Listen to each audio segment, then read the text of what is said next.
I want to share with you all something that God has really been dealing with me on concerning worship and the importance of worship. I have a 3 year old and I have a 10-month old. And sometimes it can feel a little bit overwhelming. Sometimes it can feel like, man, I don't have a second to even catch my breath because with the busyness of life and being a mom, being a wife, there's always something to do. There's never really a quiet, still moment unless you create one.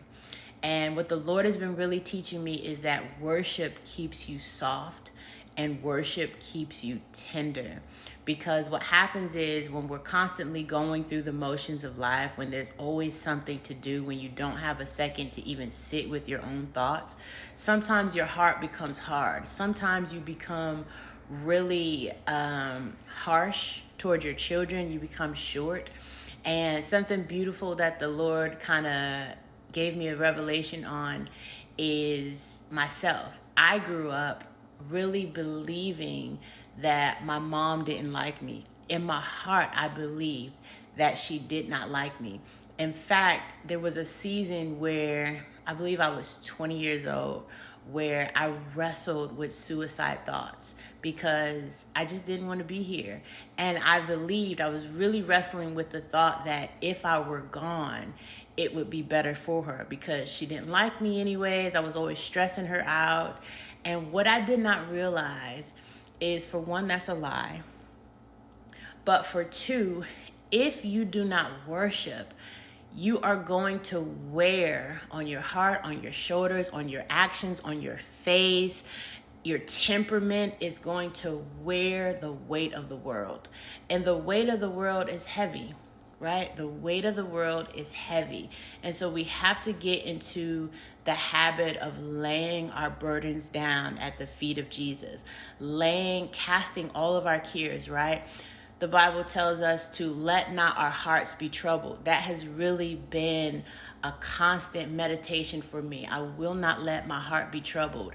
And it doesn't matter what it is, right? Sometimes your heart is just troubled trying to figure out, okay, what am I going to fix everyone for dinner? This person eats this person doesn't eat this. Do we have food in the house? Like, do we have money to get food? You know, whatever the circumstance is you're dealing with in your own personal life, it is easy for your heart to be troubled. And so learning that not only do you care about this situation, but Jesus cares about it even more.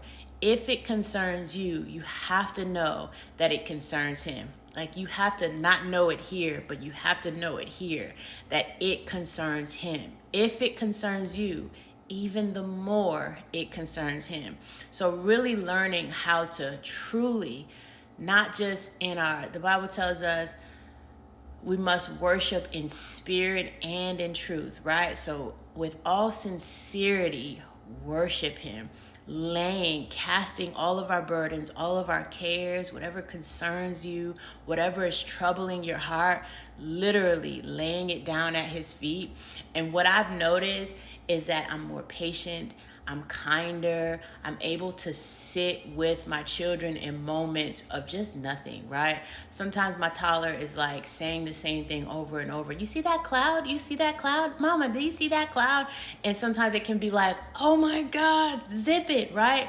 But when you realize and you take into the account that this little person is learning, this little person, wow, what a wonder this world must feel like, right? Every day there's something new. It's like, wow, I heard about a cloud in a book, but oh my God, there's one right before me.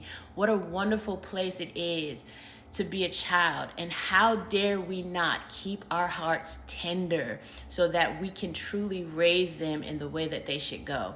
If we're raising them with a hard exterior, if we're raising them with a temperament that is chaotic and all over the place, we are causing them to have to undo all of that trauma when they get older. So, worship. The moral of the story is really lean into worship and allow the Lord to soften your heart. Allow him to make you tender. I literally prayed this the other day because I have a 10-month-old, and when you pick him up, he's soft, and my husband said, you don't have your edges yet, buddy, because he's still really soft. And so, Lord, I'm like, Lord, make me soft as this baby. Make me as soft and as tender as this baby. I want to be soft in your hands. I want to be soft in your hands. That's the prayer. That's it right there. Learn how to worship. Stay at his feet so that our house, our atmosphere is not affected by the chaos of life.